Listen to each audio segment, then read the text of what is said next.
Well, and then there were 4 semi-finals in a World Cup. Just bring with it its own charm, its own excitement, its own nerves, its tension. And New Zealand and Pakistan, we hope, will live up to the build-up of what a T20 World Cup semi-final should be. It's been a brilliant World Cup already, full of twists and turns. And now the first semi-final is set to kickstart at Sydney in just under half an hour from now. This is Maruti Suzuki Presents ESPN Cricket for T20 time. Our Tom Moody's had his share of semi-finals. Here he is with us. We've got you an upgrade to your right, Tom. I hope you can agree with me that Anil Kumble is significantly an upgrade. He's an upgrade in any presence. Yes. Wonderful to have you here. Thank you, Tom. And I look forward to your insight. Thank you, Tom. Yeah. We're both neutrals today, so so it's nice to just sit back and watch how the game unfolds. Yeah, it's welcome back to you, Anil. I think when the World Cup started, it seems like such a long time back. We've got rid of all the bad weather, and I don't know if you thought back then after you did the India-Pakistan game with us and saw Pakistan lose to Zimbabwe, whether you would have thought they're going to be in the semi-final today. No, I think rain certainly has played its part, and Pakistan, to be fair, have done really well to come back. South Africa, Netherlands sort of decided Pakistan's fate, and they've grabbed it. They've grabbed that opportunity, and it's really nice. I mean, we sort of started with the top 4 before the start of the World Cup. The only one who missed out was Australia. Both of you had the same 3 out of 4. I saw that. Other than Flem, everybody else had Australia in our 4, and we missed Australia because I think rain and some. That's why we've not called Flem today. Otherwise, you would have just been gloating. So we've not called Stephen Fleming today. We'll keep him for tomorrow. But Anil Kumble says they enjoy the day now being objective, being neutrals. He's got a bit of grey on him though, Anil. I've got a bit of green and grey. But if I go to Urooj Mumtaz, who's not supposed to necessarily be objective, she is still objective. She's been a wonderful analyst for us through the course of this World Cup. But she has a bit of grey as well on. Urooj, welcome. Neutralizing the field. I've got a big green curtain behind me that says something, but the green had to come in somewhere, didn't it? I'm glad. But tell me now, if you're looking at this game as, Pakistan are still to play their best cricket and they're a dangerous team in the semi-finals. And after the toss, how's that feeling going with what we thought would be a good advantage to bat first? That seems to be the way to go at Sydney. Babar saying too, he would have loved to bat first, but the toss has gone Kane Williamson's way, Urooj.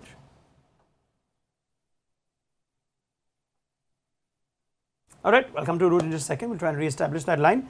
But batting is an advantage now, so clearly the toss is a good one to win, Tom, in these semi-finals? Without a doubt. I think a couple of reasons. I think firstly, in finals, whether it's a semi or a final, runs on the board, that old adage of, that pressure is an important pressure to have that advantage. And I think secondly, this is a used wicket. It's the same surface that Australia lost to New Zealand in that very first game. And I actually saw some visuals of it up close when the TV was doing a pitch hoover across it, and it looked very dry. It looked very dry. It didn't have a lot of grass on it, and it sort of had that sort of pavey, crazy paving. You look to it where it was cracked. So someone like yourself, Anil, would be thinking, okay, I'm a little bit interested in this, because I think it won't turn big, but it'll certainly offer something for the spinners. And this is a good contest perhaps to have, Anil, for spinners to be in display. These are 2 rare teams that have played 2 specialist spinners all tournament. I know. I think that's something that really, what Tom mentioned, batting first for New Zealand certainly gives them the advantage. One, to put a score on the board, and then use their 2 spinners effectively. Like Tom mentioned, yes, it may not really spin that much, but there will be something to hold. That's what you want as a spinner. You don't want every ball to just come through nicely onto the bat. If there's a little bit of a hold in the pitch on the surface, then you can certainly keep varying, and that's something that Santner did exceptionally well even in the first game against Australia. I thought he bowled brilliantly, slowed things down, and when it spun, he used it. He used that against England really effectively. So I think it'll be a really good contest for the spinners, and it'll depend on how 2 spinners for New Zealand will bowl and how 2 spinners for Pakistan will eventually bowl against New Zealand. Yeah, we even saw Babar throw the ball to Iftikhar in the last game. There are 3 spin options if he wants to go that way. But if you just look at the pattern at Sydney, tells you batting first is an advantage. Teams have won 5 out of 6 here. with the only exception being the game between England and Sri Lanka. That too, Sri Lanka made it hard work for England, who looked like they were losing their way. Ben Stokes got them over the line. But that's essentially what we've seen at the SCG this World Cup. I wonder if you're more nervous now, Urooj, that Pakistan are chasing. It's funny we're having this chat because less than 2 months back, they were essentially the team that loved to chase, loved to go on. I think we're having some trouble getting through to Urooj. So let's save this conversation for a moment. But Anil Kumble and Tom Moody talk about the value of spin at the Sydney Cricket Ground. Interesting numbers. More pace, as you'd expect in Australia. More wickets to pace, as you'd expect in Australia. But spin has been harder to get away. So the economy rate is 6.8 as against pace, which is going at 8.2. Now, don't mind the averages, they pretty much cancel each other out. Strike rates are almost identical, Anil. But what does those numbers tell you as to why it's been harder to get spin away at the SCG? That's probably the surface. Like I mentioned, it may be holding a little bit. There's a bit of bounce and the advantage of the big boundaries as well. Sydney certainly gives you that. At least in Australia, you expect the boundaries to be much bigger. And when it holds a little bit, then it becomes tougher. Yeah. And that's something I think the spinners have really utilized when they're bowled in Sydney. The boundary dimensions and how it plays into tactics. You saw this game at the ground, Tom. What are we expecting today? Yeah, we know one side's only going to be about 61 metres, so a short side. So therefore, tactically, it's going to be important for the captains to make sure they're getting their spinners bowling from the right end. So the left-handers don't have an easy pickup shot over a short leg side boundary, and so on and so forth. So all those tactical nuances are going to be really important. And generally, just making sure that you're running as hard as you possibly can on those big sides, because there are some deep pockets that can be really taken advantage of. And that's what New Zealand that's part of their template as a T20 side, is they're one of the better runners between the wickets. They've got that real energy as a side. So that's where Pakistan will have to try to make sure they match them. It's a nice chat to have maybe more in detail about spin, because these are the two teams that have had the best spin attacks. You'd think Mohammad Nawaz hasn't quite had the World Cup that he would have hoped for after the way it started against India. But he is a valuable player for this team. And as we just look at some numbers, let's just throw in venue-wise that spin tends to play a big part at this World Cup. And if we also look at, you look at the economy rate, it's the only venue which is going at under 7 in this T20 World Cup. Good strike rate too at 16.7. And as we look at, perhaps just focus on some of the spinners, Anil talks about Mitchell Santner. It's a good time to talk about him. Shadab Khan's enjoyed bowling here as well. Santner, I love the interview that he gave to ESPN Cricket on the eve of this game. He says, I just work hard on reading a batsman's intentions and what I need to do as a result.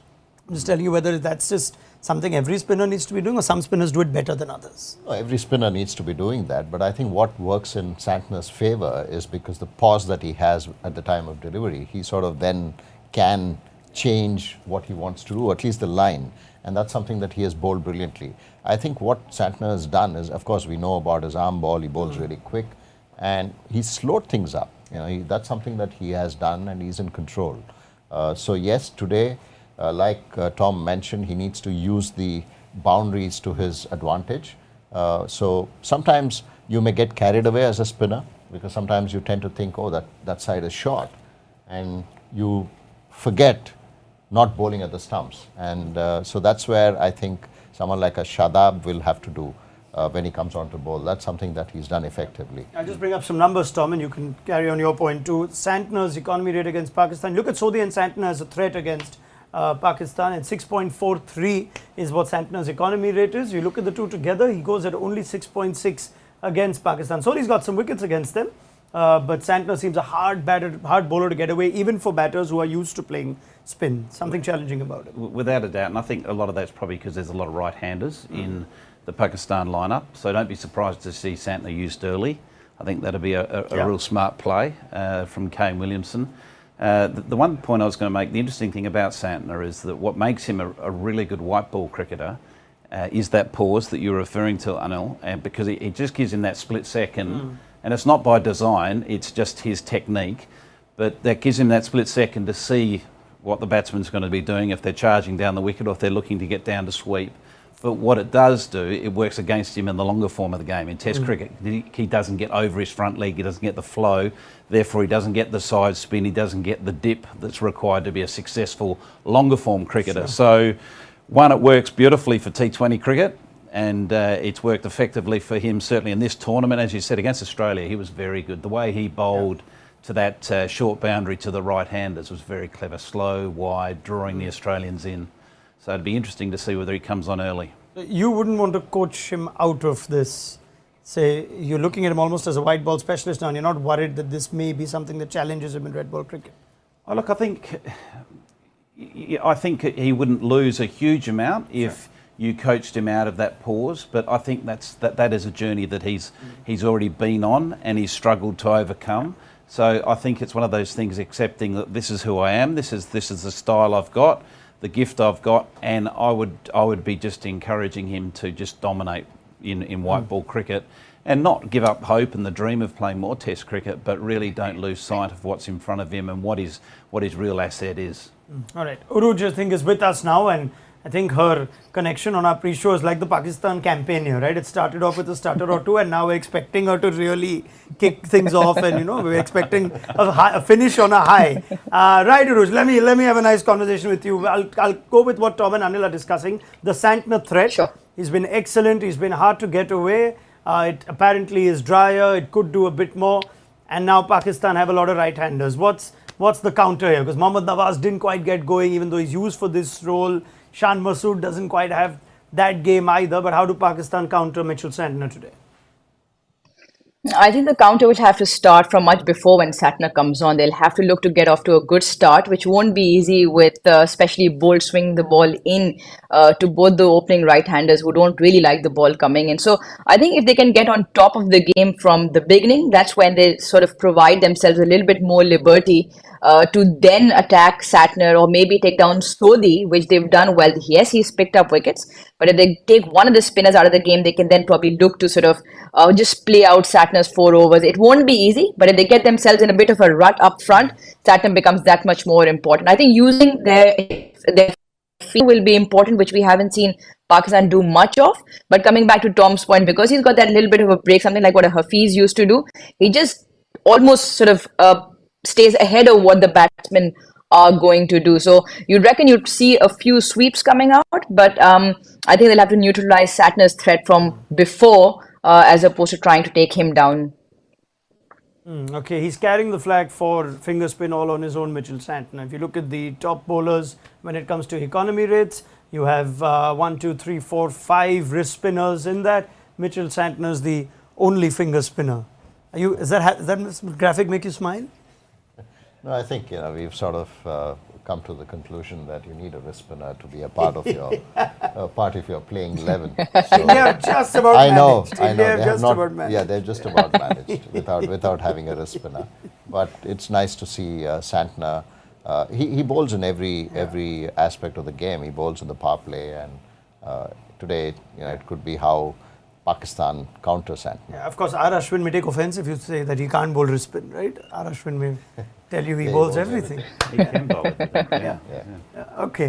All right. That's a conversation for tomorrow. Let's talk tactics first innings. That should make for a fascinating chat too. Devon Conway versus Haris Rauf. Finn Allen versus Shaheen Shah Afridi. Conway v Rauf. I know we did a whole preview segment on how Finn Allen will take on Shaheen, and we'll come to Shaheen's numbers in a moment. But this is a very interesting matchup, Tom. If you're a fan of the term matchups, as Stephen Fleming said he isn't. 4 dismissals, 29 runs, 27 balls. So we've got something going here between Haris Rauf and Devon Conway. Well, Haris Rauf hasn't really been used up front, so maybe that may change the tactics from Pakistan. They may sort of think, well, he's such an important anchor player for New Zealand. Let's get this matchup on and get it, regardless whether Flemo doesn't like that saying or not. Let's get this matchup on and try to have that impact early. So let's don't waste it. I know they've gone with alternate combinations, but to me that would make sense because you can guarantee Conway will be aware of that. He'll be aware of that, and he'll be a little bit uncomfortable thinking, oh, this guy's knocked me over a few times. So it just may be that nice first punch that you can throw from Pakistan's point of view. No, the other point also is, from what I have seen at Sydney, there's not been much swing with a new ball. So not a bad option to just throw in Haris up front and say, we know that for New Zealand, Conway and Kane Williamson are the glue to bat through those 20 overs. And if you can knock one, then it's up to Kane Williamson. Then Sure. it puts pressure on the captain. Yeah, absolutely. There's a bit of history here with Haris Rauf in New Zealand. He likes New Zealand, Urooj. I wonder if you could sort of take me through his previous encounters. There's a record here of 14 wickets, average of 13, exceptional record in T20 I cricket against New Zealand. There's a case to use Haris Rauf differently today, as Tom said. Matchups are big, and you might want to say it is a fresh game, but I think it is always somewhere we've all played the game. It stays in the back of your mind that this guy has knocked me over. I think there's a case for Haris Rauf. If the ball's not swinging, it might not. After Sheen and Naseem's couple, there wouldn't be any harm to bring Haris in, maybe to bowl the third or the fourth. He's been bowling the fifth and the sixth normally, because you break that top partnership open for New Zealand, and then it's a different story because Pakistan will look to get wickets up front. Shaheen's in good form, but I definitely like if Haris can maybe bowl the third coming into the first six. Okay, Shaheen Shafri has been a subject of conversation. We built him up before that India game. We saw a player who was really only finding his way back after injury and surgery and whatnot. But as the tournament's gone on, so he took 3 games to get his first wicket. He was just at 1 wicket against the Netherlands in the first 3 games for Afridi. Since then, he's picked up 7. Are we still seeing him firing at all cylinders just yet? Or is this the kind of big match where he turns up? Yeah, look, I don't think we've seen the best of him yet, but that's understandable given where he's come from. And it just goes to show how good he is, given that he's still contributing in a significant way. He is a talisman, he leads the pack, and they need him to have that sort of physical presence as the leader of the pack. I don't think there's going to be a huge amount of swing, but I think I think his stocks are on the rise. Put it this way: that after that last performance where he took 4 wickets, that's only going to give him a load of confidence. Finn Allen's gone quiet after that takedown of Mitchell Starc that got us all excited. Anil, are we expecting a takedown today in a big game? That's the only game that I think he knows, and that's how I think he needs to counter the Pakistan attack. I mean, for New Zealand, if he can get off to a good start, if he can give New Zealand that quick start, it takes a lot of pressure off Devon Conway and Kane Williamson, because and also puts pressure on Pakistan, saying, okay, now should we get a spinner on? Should we get Haris Rauf on? So the whole 20 overs of thing gets upset.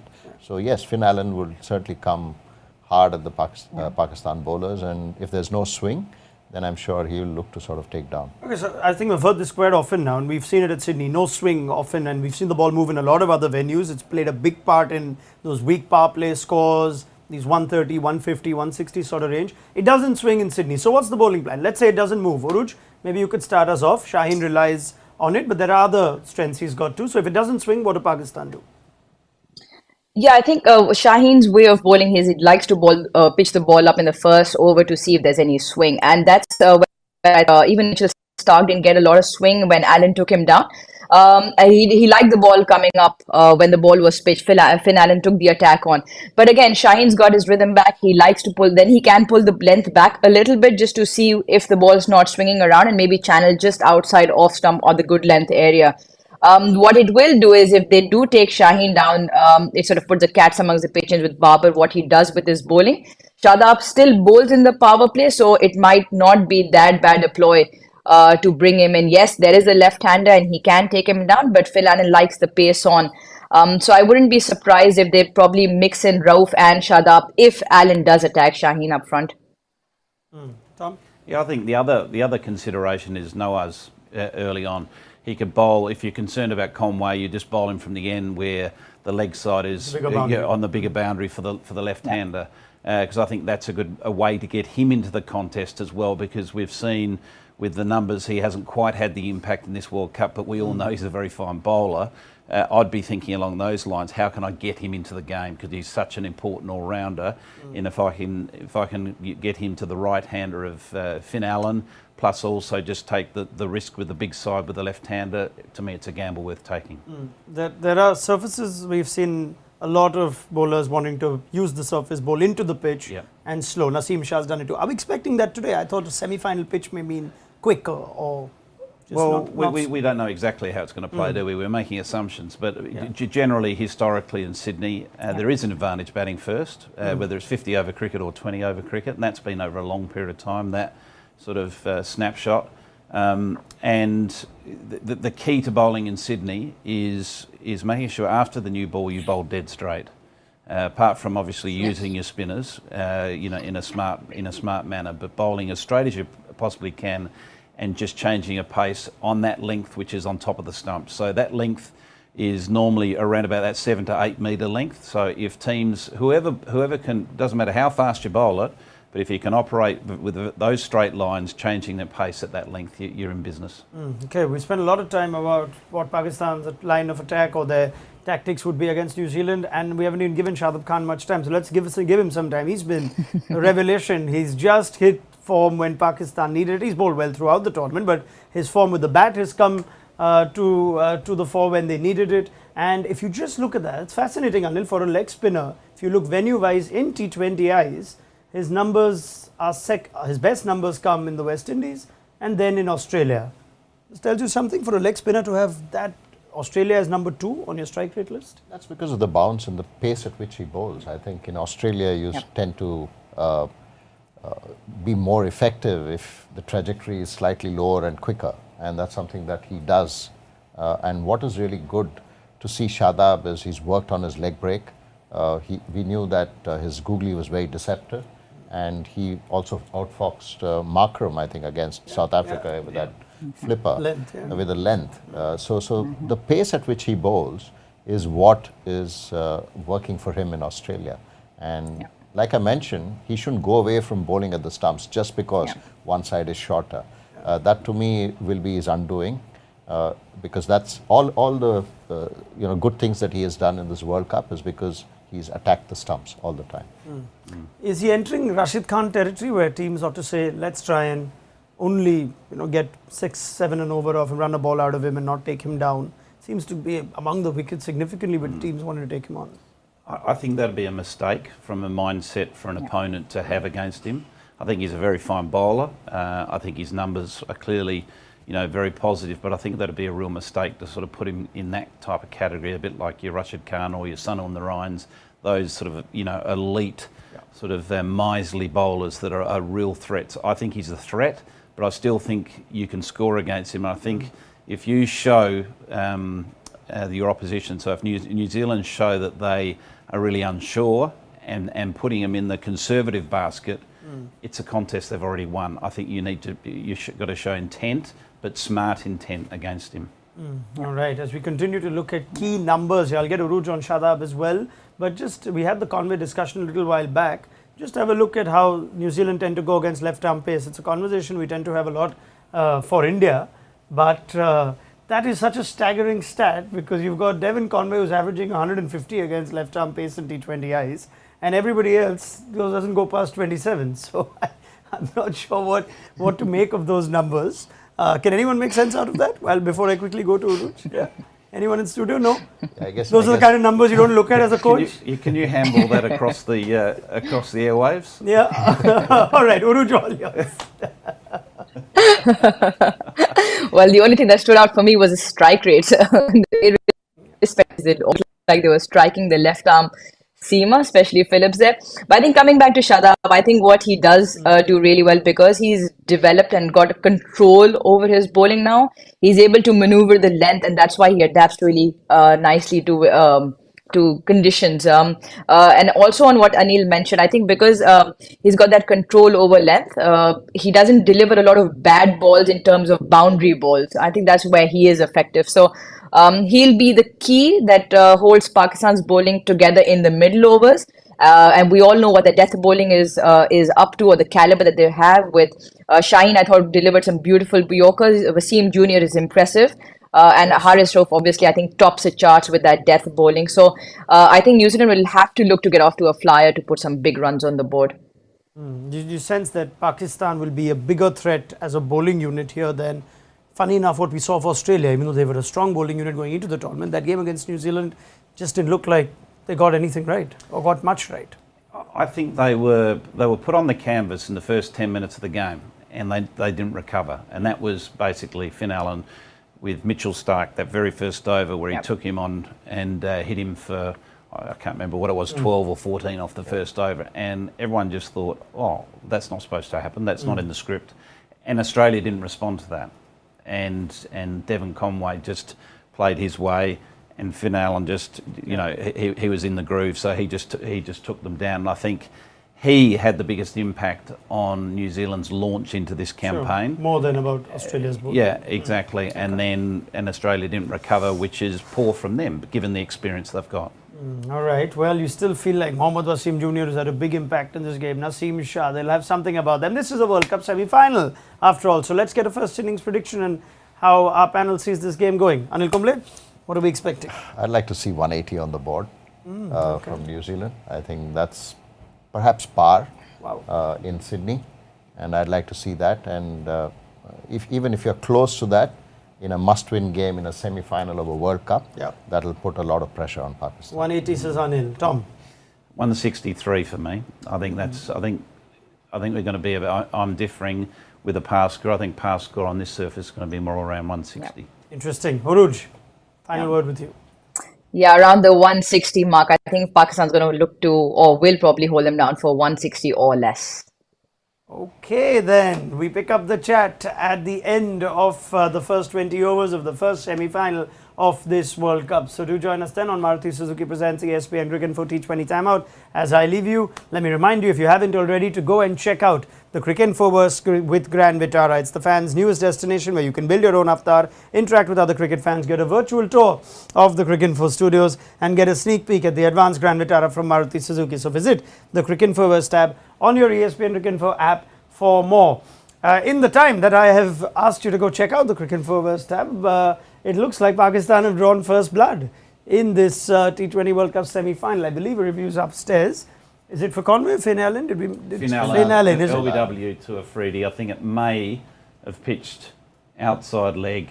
Oh, okay. But, I think he smashed it as well. And he's also hit it. Yeah, all right. But it pitched out a leg first. All right. It's a nice good morning, perhaps. Was it Marai Erasmus that needs to wake up? I tell you, it was a very good ball. I'll give him that. But whether he's going to get a wicket or not, it looks like it's swinging a bit. Yeah, and there is some swing. Just give it 3 or 4 balls, and then you can close the door on that. I'm going to because I really like. No, I looked the swing. It was swing from the edge of the bat. That's how I see it. Pakistan will have to bowl really well here. Okay. They have the no personnel. doubt. I mean, the advantage is they have 6 bowlers, which they didn't have for the first couple of games. So that's the advantage they have. I was going to give Anil a chance because I like him if he wants to change his 180 to 160, but he's saying no. In fact, Pakistan better bowl well. This could be over 180. No. Okay, Finn Allen has shown his intentions, and we already have quite the entertaining start to the semi. So let's all go catch that game, and we will pick up the conversation on T20 Timeout after the innings.